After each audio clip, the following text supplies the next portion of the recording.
Bonjour à tous et à toutes, bien-aimés dans le Seigneur. Je suis ravie de vous retrouver dans le temps du message du dimanche avec le ministère de la clinique spirituelle.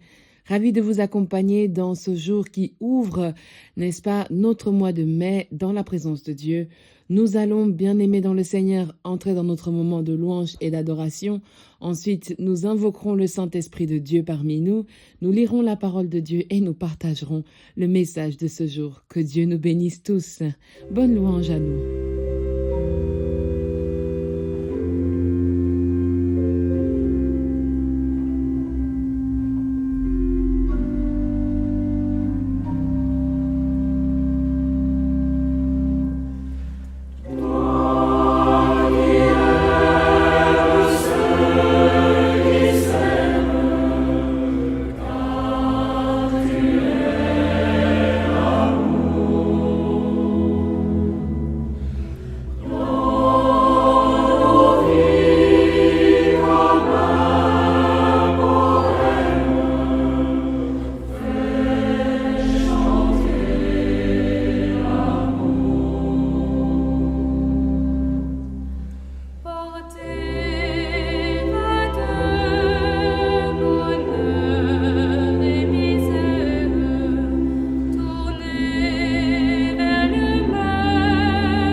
Unissons-nous dans la prière de ce jour.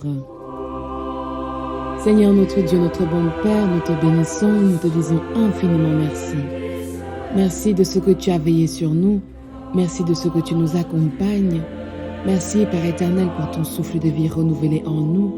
Merci Seigneur pour ton Église qui est en ce moment en train de célébrer ton saint nom, en train de te louer chacun, chacune à sa manière.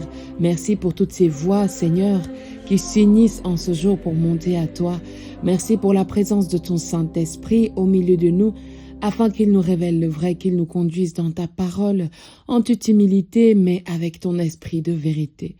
Merci Seigneur Dieu Tout-Puissant de disposer le cœur de nos frères et de nos sœurs qui recevront ce message, afin que même par un mot, Seigneur, ils puissent être touchés, ils puissent être transformés et qu'ils puissent pleinement vivre leur vie et leur relation avec toi. Merci d'oindre ce message, d'être avec nous, Seigneur, et de multiplier, Père éternel, sa résonance, sa fréquence, afin que celui-ci puisse être reçu de part et d'autre dans le monde. Merci, Seigneur, d'être avec nous. Merci, Seigneur, de nous conduire. Merci de nous aimer et nous t'aimons aussi en retour. Nous t'invoquons dans le nom agissant et œuvrant de notre Seigneur Jésus-Christ de Nazareth. Alléluia. Amen, amen, amen. Bien-aimés dans le Seigneur, je suis heureuse d'ouvrir ce mois de mai avec chacun et chacune de nous. En ce premier dimanche du mois de mai, l'année avance avec le ministère de la clinique spirituelle, mais aussi l'année avance tout court. Nous sommes en 2026 et nous voyons déjà le mois de mai arriver. Bien-aimés, j'espère que le message d'aujourd'hui va t'apporter de la force, va t'apporter du courage pour tout ce qui te reste à faire encore, que tu as programmé, mais aussi que Dieu attend de toi. Nous sommes invités à lire dans le livre de Habakkuk. Habakkuk, nous allons lire ensemble dans le chapitre 1. Habakkuk chapitre 1. Allez, nous allons commencer du verset 1 au verset 4. Habakkuk chapitre 1 du verset 1 à 4. Je lirai dans la version de Louis II. Vous êtes libre de partager la version qu'il vous plaît. Je lis au nom du Père, du Fils et du Saint-Esprit. Oracle révélé à Habakkuk le prophète. Jusqu'à quand, ô Éternel, j'ai crié et tu n'écoutes pas? J'ai crié vers toi à la violence et tu ne secours pas. Pourquoi me fais-tu voir l'iniquité et contemples-tu l'injustice? Pourquoi l'oppression et la violence sont-elles devant moi? Il y a des querelles et la discorde s'élève. Aussi la loi n'a point de vie, la justice n'a point de force, car le méchant triomphe du juste et l'on rend des jugements iniques. Je vais relire ces 4 versets pour celui qui n'aurait pas bien entendu. Oracle révélé à Habakkuk le prophète. Jusqu'à quand, ô Éternel, j'ai crié et tu n'écoutes pas? J'ai crié vers toi à la violence et tu ne secours pas. Pourquoi me fais-tu voir l'iniquité et contemples-tu l'injustice? Pourquoi l'oppression et la violence sont-elles devant moi? Il y a des querelles et la discorde s'élève. Aussi la loi n'a point de vie, la justice n'a point de force, car le méchant triomphe du juste et l'on rend des jugements iniques. Parole du Seigneur, nous rendons grâce à Dieu. Bien-aimé, je ne sais pas comment tu te sens aujourd'hui ou dans quel esprit es-tu, mais le Seigneur a voulu peut-être parler à quelqu'un qui se trouve dans des situations bien plus délicates que la tienne.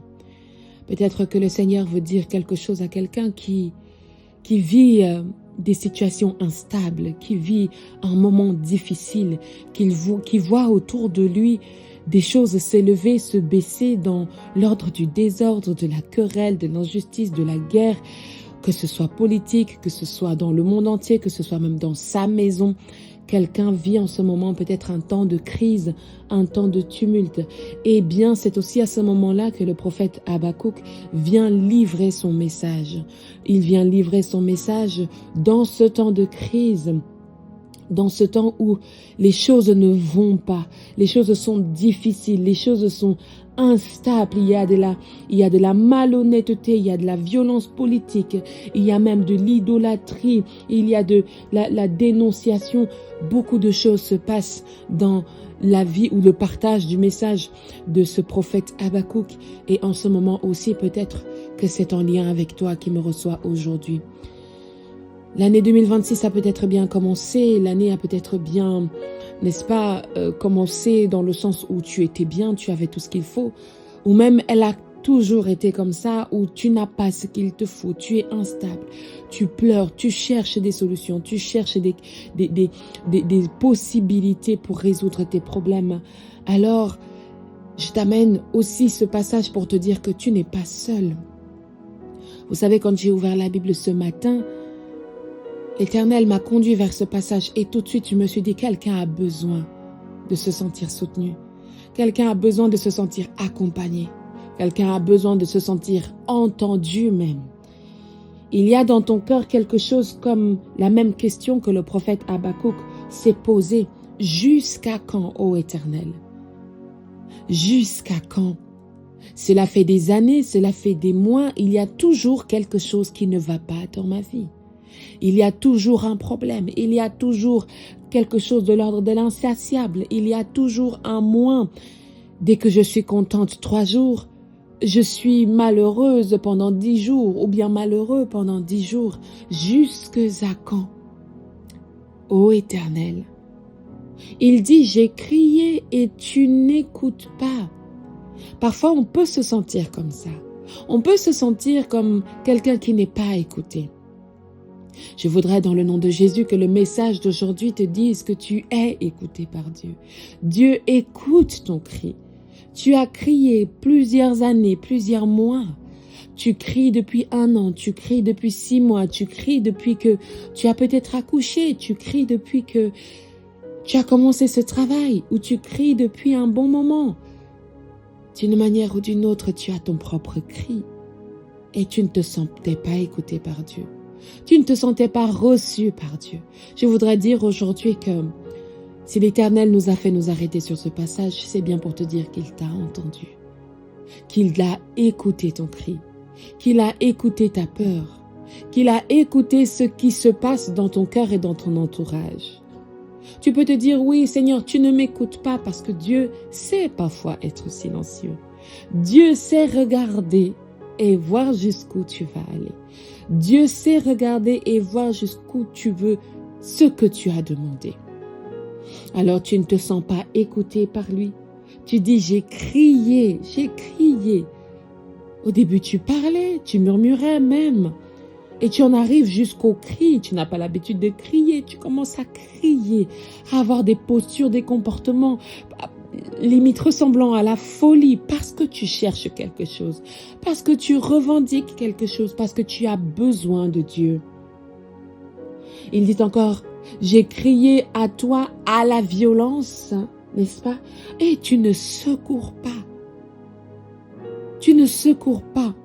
Pourquoi l'Éternel ne secourt pas? On a envie de lui dire, qu'attends-tu Seigneur pour nous secourir? Qu'attends-tu Seigneur pour secourir ce peuple? Qu'attends-tu Seigneur pour secourir ta fille, ton fils? Un enfant qui a besoin de toi. Il dit, pourquoi me fais-tu voir l'iniquité et contemples-tu l'injustice? Il part en une sorte de procès contre Dieu. Tu es le Dieu de la justice. Pourquoi contemples-tu l'injustice? Pourquoi ne fais-tu rien? Pourquoi ne dis-tu rien? Et parfois notre cœur est tellement rempli de toutes ces paroles que nous nous mettons à vociférer contre Dieu. Nous nous mettons à dire à Dieu tout ce qu'il ne fait pas pour nous. Nous oublions carrément la prière de gratitude. Nous oublions la prière de contemplation. Nous entrons dans une sorte de réclamation vis-à-vis de Dieu. Nous lui réclamons des choses. Nous lui disons, tu ne t'es pas dit être ce Dieu-là? Alors pourquoi laisses-tu faire l'injustice? Tu ne t'es pas dit être le Dieu qui secourt, n'est-ce pas? Pourquoi en ce moment tu ne secours pas? Pourquoi en ce moment tu me laisses dans cette situation? Pourquoi l'oppression et la violence sont-elles devant moi? Ce sont des questions qui sont posées à Dieu, que tu as déjà peut-être posées à Dieu. Et bien-aimé dans le Seigneur,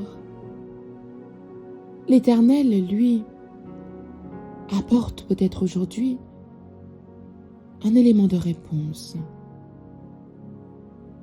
Il a envoyé le prophète Habakkuk livrer son message dans un temps de crise. Il n'a pas envoyé le prophète là où tout allait bien. Il n'a pas envoyé son serviteur là où il y avait des eaux paisibles et calmes. C'était bien dans le temps de crise que l'Éternel envoya son prophète livrer ce message. C'est bien dans ce moment-ci que je dois te livrer ce message. Dans ce moment de tumulte, dans ce moment de crise que tu traverses, dans ce moment de challenge, de difficulté, de pénurie que tu traverses, dans ce moment où la sécheresse veut vraiment finir avec ton pays, que l'Éternel envoie son prophète. Bien sûr, le prophète, il va d'abord constater beaucoup de choses qui ne vont pas.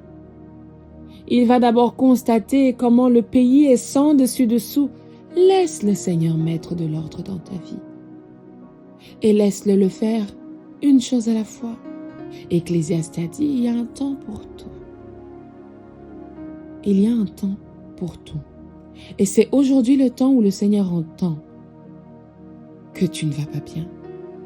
C'est aujourd'hui le temps où le Seigneur entend ton secours, ton cri, ton besoin.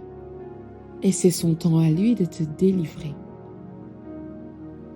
Dieu est pour tous les temps. C'est un être fidèle, aimant, mais qui attend de toi que tu réalises aussi pourquoi tu es dans cette situation. Qu'est-ce qui t'a amené dans cette situation? Pourquoi est-ce que tu vis cela? Et lorsque tu l'invoques, comme tu l'as fait ce matin, tu ne te couches pas sans avoir sa réponse. La réponse de Dieu est pour tous les temps. Et le temps appartient à Dieu. Je vais t'inviter à être fidèle à Dieu afin de vivre et savoir attendre avec confiance, bien-aimé, son intervention. Attendre comment? Avec confiance. Parce que le prophète va dire, bien-aimé dans le Seigneur, n'es-tu pas de toute éternité, éternel mon Dieu, mon Saint? Si tu l'es, il déclare, nous ne mourrons pas. Je suis au verset 12 du même chapitre avec toi. Il déclare, nous ne mourrons pas. Éternel, tu établis ce peuple pour exercer ton jugement. Tes yeux sont trop purs pour voir le mal et tu ne peux pas regarder l'iniquité. Voici comment, lorsque l'Éternel nous touche quand nous l'invoquons, notre langage change. Alors je veux prier ce matin pour toi, que la main du Seigneur te touche, que tu aies confiance en lui.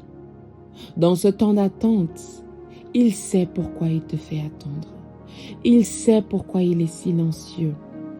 Il est en train de préparer quelqu'un quelque part de l'autre côté, dont tu n'as peut-être pas les informations, mais lorsque cette personne viendra te rencontrer, il sera prêt ou prête pour toi. Lorsque ce travail ou ce poste sera disponible, il sera prêt, prête pour toi. Alors, dans ce temps de crise que tu traverses, je te conseillerais aujourd'hui, bien-aimé, de continuer à faire confiance à Dieu, de continuer à regarder à Dieu, de continuer à lui dire à quel point il est bon comme Dieu. Fais preuve de patience,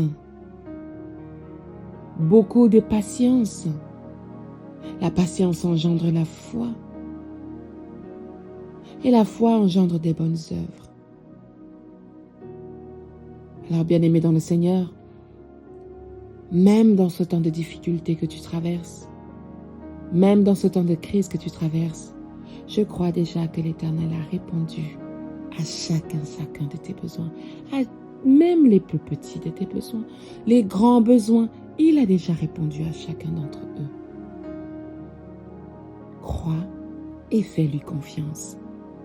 Alléluia. Amen. Nous allons prier ensemble, bien-aimés. Seigneur notre Dieu, notre bon Père, nous te disons encore merci pour ce temps avec toi. Merci de ce que, Seigneur, tu as mis des éléments de réponse en notre faveur. Seigneur, tu as suscité, Père éternel, cette parole aujourd'hui, afin d'apaiser le cœur de quelqu'un qui était dans le besoin. Merci Seigneur Jésus pour ton esprit. Merci d'avoir été avec nous encore et de visiter tous ces malades, de visiter toutes ces personnes dans le besoin qui regardent à toi à travers ce ministère. Merci Seigneur Jésus de poser ta main encore sur nous. Merci Dieu Tout-Puissant de visiter encore ce ministère, afin que Père éternel, nous ayons des témoignages à te partager. Oui Seigneur Dieu Tout-Puissant, que ta lumière nous éclaire en cette fin de semaine, mais aussi début de semaine. Que nous soyons rassasiés Seigneur de ton pain, que nous soyons renouvelés par ta grâce, et que Père éternel, nous te soyons fidèles comme tu es, ce Dieu fidèle. Merci d'éloigner de nous tout ce qui n'est pas de toi. Merci Seigneur de nous rapprocher de notre destinée, de nous rapprocher de ces personnes qui impacteront positivement notre vie. Merci Seigneur de restaurer les hommes et les femmes, de restaurer les foyers, les couples et les mariages, de restaurer les cœurs. Merci Seigneur Dieu Tout-Puissant de nous aider à grandir dans la foi, à grandir dans les épreuves, à grandir en tout temps Seigneur et en te faisant confiance, en faisant confiance à ton éducation, en faisant confiance même à ton silence. Merci Seigneur de motiver. Merci Seigneur de nous donner la persévérance. Merci Seigneur de nous donner la stabilité dont nous avons besoin.